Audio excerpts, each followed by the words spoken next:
ಪರಿಸ್ಥಿತಿಯನ್ನ ಇವತ್ತು ನೋಡಬೇಕಾಗಿದೆ. ಇನ್ನು 2 ಡಿವಿಷನ್ ಬಾಕಿ ಇದೆ, ಮೈಸೂರು ಡಿವಿಷನ್ ಮತ್ತು ಬೆಂಗಳೂರು ಡಿವಿಷನ್. ಬೆಂಗಳೂರು ಡಿವಿಷನ್ ಅನ್ನ 25ನೇ ತಾರೀಕು ಮುಖ್ಯಮಂತ್ರಿಗಳು ನಾನು ರಿವ್ಯೂ ಮಾಡ್ತಾ ಇದ್ದೀವಿ. ಅದಾದ ನಂತರ ತಕ್ಷಣ ಮೈಸೂರು ಡಿವಿಷನ್ ರಿವ್ಯೂ ಮಾಡ್ತೀವಿ. ಅದಾದ್ಮೇಲೆ ಒಂದು ಸಂಪೂರ್ಣವಾದ ರಾಜ್ಯದ ಚಿತ್ರಣ ನಮಗೆ ಸಿಗುತ್ತೆ.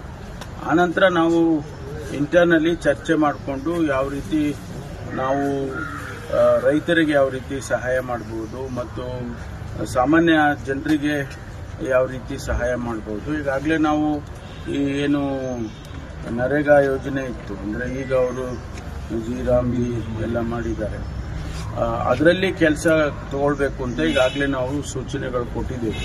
ಅಂದರೆ ಕಾಮಗಾರಿಗಳನ್ನು ತಗೊಳ್ಳಿ, ಅವರಿಗೆ ಹಣ, ನಮ್ಮ ಹತ್ರ ಹಣ ಸಾಕಷ್ಟು ಹಣ ಇದೆ, ಅದನ್ನು ಕೊಡ್ತೀವಿ ಅಂತ ಕೂಡ ಹೇಳಿದ್ದೇವೆ.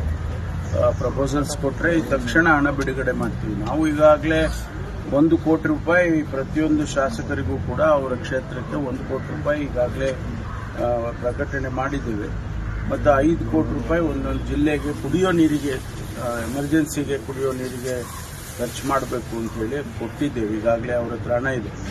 ಇದಲ್ಲದೆ ನಮಗೆ PD ಅಕೌಂಟಲ್ಲಿ ಜಿಲ್ಲಾಧಿಕಾರಿಗಳ ಹತ್ರ ಸುಮಾರು 329 ಕೋಟಿ ರೂಪಾಯಿ ಇಟ್ಟಿದ್ದೀವಿ, ಎಲ್ಲ ಜಿಲ್ಲೆ ಸೇರಿ. ಸೊ ಹಣಕ್ಕೆ ಕೊರತೆ ಇಲ್ಲ. ಅಂದರೆ ನಾವು ಯಾವ ರೀತಿ ಪ್ರೋಗ್ರಾಮ್ಸ್ ಅನ್ನು ಮಾಡಬೇಕು ಅನ್ನೋದ್ರ ಬಗ್ಗೆ ತೀರ್ಮಾನ ಆಗ್ತದೆ. ಸರ್, ಸೆಂಟ್ರಲ್ಗೆ ನೀವು ಲೆಟರ್ ಎಲ್ಲ ಬರೆದಿದ್ರಿ, ಯಾವ ಕಮಿಟಿ ಏನಾದರೂ ಬರ್ಬೋದು? ಅಲ್ಲ, ಅವರು ನಮಗಿನ್ನೂ ಯಾವುದು ರಿಯಾಕ್ಷನ್ ಬಂದಿಲ್ಲ.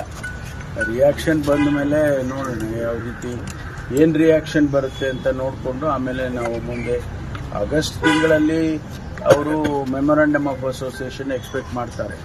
ಮೆಮೊರಾಂಡಮ್ ಇದಕ್ಕೆ ನಮ್ಮ ಬರದ ಪರಿಸ್ಥಿತಿಗೆ ಒಂದು ಮೆಮೊರಾಂಡಮ್ ಕೊಡ್ತೀವಲ್ಲ, ಅದನ್ನು ಎಕ್ಸ್ಪೆಕ್ಟ್ ಮಾಡ್ತಾರೆ.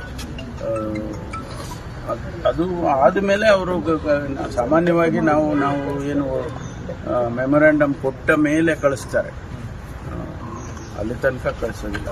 ಸರ್, ಈಗ ನೀವು ಕೆಲವು ಜಿಲ್ಲೆಗಳಿಗೆಲ್ಲ ಭೇಟಿ ಕೊಟ್ಟಿದ್ದೀರಿ ಸರ್, ಅಲ್ಲಿ ಕೃಷಿ ಚಟುವಟಿಕೆಗಳೆಲ್ಲ ಶುರುವಾಗಿದೆಯಾ ಸರ್? ಯಾಕಂದ್ರೆ CM ಅವರು ಹೇಳ್ತಾ ಇದ್ರು ನೀರಿನ ಸಮಸ್ಯೆ ಇದೆ, ಯಾರು ಬೆಳೆಗಳು ಬೆಳಿಬೇಡಿ ಅಂತ. ಅದೆಲ್ಲ ಈಗ ಮುಂಗಾರಲ್ಲಿ ಸ್ವಲ್ಪ ಮಳೆ ಬಂತು, ಅದಕ್ಕೆ ಎಲ್ಲ ಬೀಜ ಹಾಕಿದ್ರು, ಮತ್ತೆ ಮಳೆ ನಿಂತೋಯ್ತು.